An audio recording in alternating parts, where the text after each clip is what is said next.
what I would like to do is to read an introduction to the play that was written again by a member of our society some time ago, and we've never found a better way to say what she said. So I'll just read her words.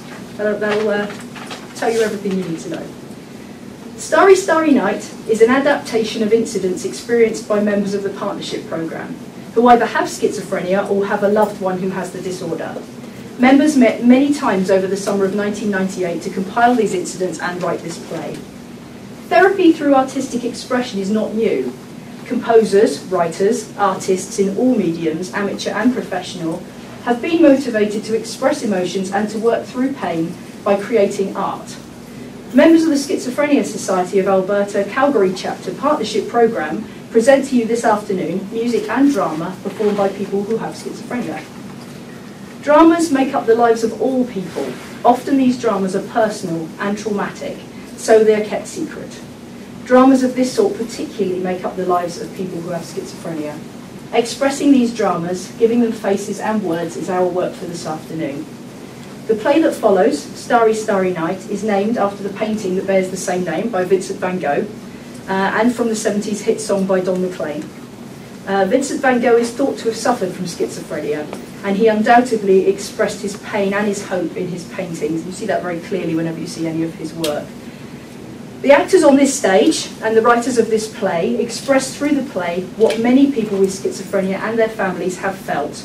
All of the ideas contained in it are from the writers and performances' experiences. We hope this play inspires, brings awakening knowledge and courage. Why is he looking at you like that? Excuse me. What is he going to do to you? Yes?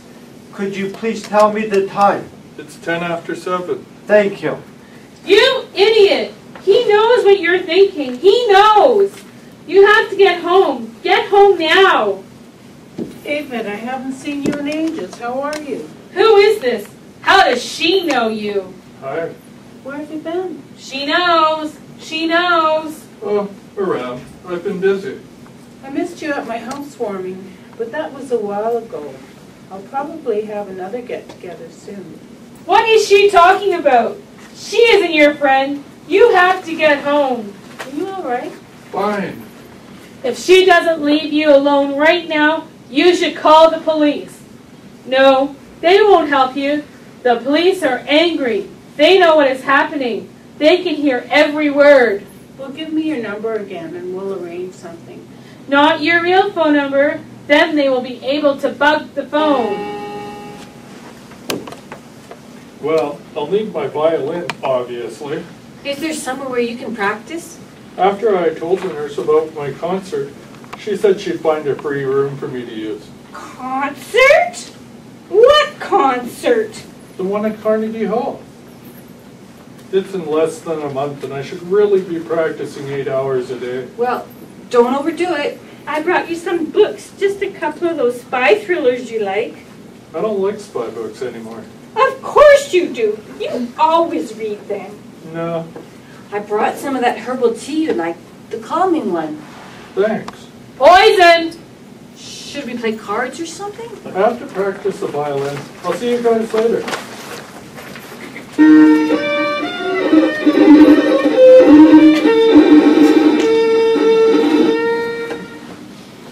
He doesn't really believe he's got a concert booked at Carnegie Hall, does he? I'm afraid he does. It's real to him, you How know. could this have happened? Why didn't we see it?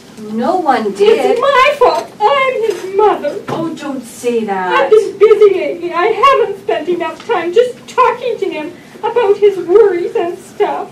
But I was there for him when you couldn't be. Why didn't you see it? It's hard to tell for sure. Sometimes I thought something was wrong, but Why didn't you tell me? We could have caught it before it got too late. Yes, maybe if we brought him in earlier. you know that doesn't matter. We couldn't have changed anything.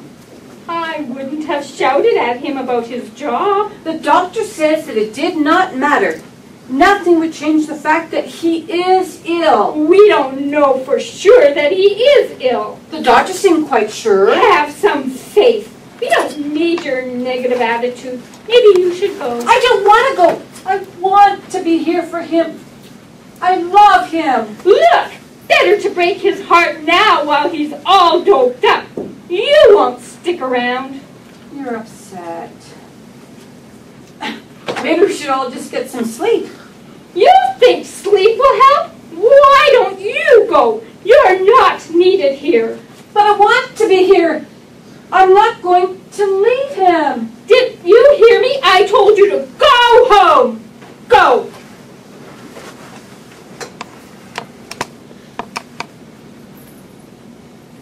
Jane came back to the hospital every day after work and every evening. After 2 weeks, David was allowed to leave the hospital. I wanted him to come home, but he didn't want to. The doctor said our lives will never be the same, that schizophrenia is a difficult disorder to cope with. I'm so worried about him, even in his everyday life. He seems so far away from me right now. Let me introduce you to our cast. Far end there is our street person, we have Dong Ung. Our person two today was Sharon Allery. The psychiatrist was Jamal Ali. Our fabulous mum, who always makes me want to go home and tidy my room straight away, was Kathy Loveday. Jane was played by Deborah Quinn. David was Rob Laird. The father, Greg Quinn. Jerry was played by Glenda Schroeder. Good job, Glenda. First time playing that part today. Receptionist Anne Ponder. And Susan Desaru, the other scary nurse. Mark Sutherland was man one. And Diana Dowson played our symptoms today. Let me just reassure you, she is actually very lovely. So